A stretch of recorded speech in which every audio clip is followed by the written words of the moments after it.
വെച്ചാലോ? വെറൈറ്റി നോക്കാം എന്തെല്ലാം സാധനങ്ങളാണെന്ന്. മൈദാമാവ്,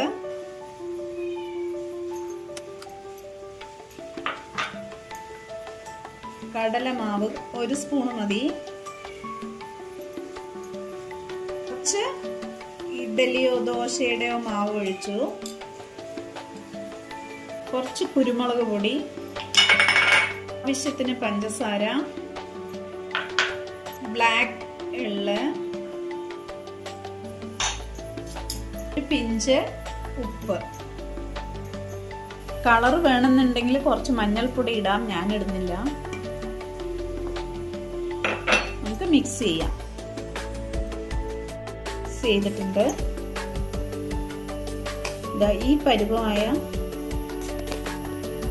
പരുവമായ പഴമാണ് നമുക്ക് വേണ്ടത്. ഇത്രയും ഇതിൽ നമുക്ക് വെള്ളം ഒഴിച്ച് മിക്സ് ചെയ്യാം.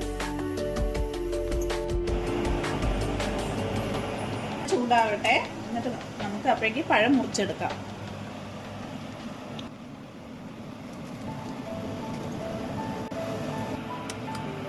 ഈ 2 പഴം കൊണ്ട് നമുക്ക് ഉണ്ടാക്കാം. നമ്മൾ കുറച്ച് ഈ പഴത്തിന് 2 മുറിയാക്കുന്നുണ്ട്, കാരണം അല്ലെങ്കിൽ ഓവറായിട്ട് എണ്ണ ഒഴിക്കേണ്ടി വരും. നമ്മൾ വീട്ടിലുണ്ടാക്കുമ്പോൾ വെറുതെ വേസ്റ്റ് ആവില്ല എണ്ണ.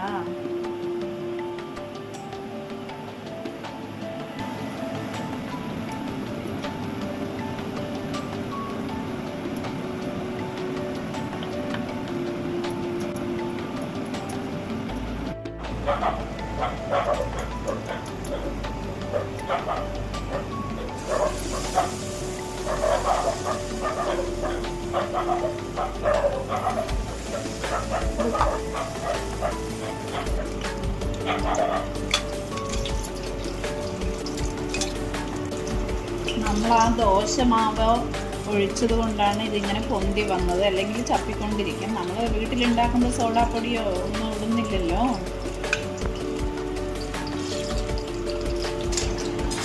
ഏകദേശം ആവാറായിട്ടുണ്ട്. ഇതാ എള്ളിട്ട് കൊടുത്തപ്പോൾ ഇടയിൽ ഒരു കറുപ്പ് കളറ്, കടിക്കുമ്പോൾ ഒരു ടേസ്റ്റ് ഉണ്ടാവും.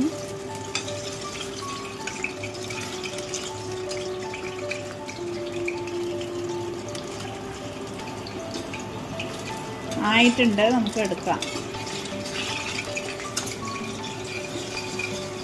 നല്ല പൊന്തി വന്നിട്ടുണ്ട്, കാരണം നമ്മൾ കുറച്ച് ഒരു 2 സ്പൂണോളം ഇഡ്ഡലി മാവ് ഒഴിച്ചു കൊടുത്തത് കൊണ്ടാണ് ഇങ്ങനെ.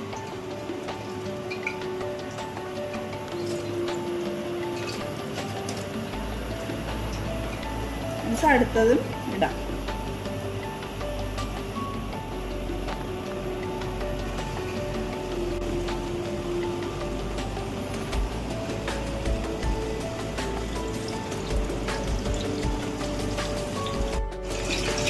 ഇതും ആയിട്ടുണ്ട്, എടുക്കാം.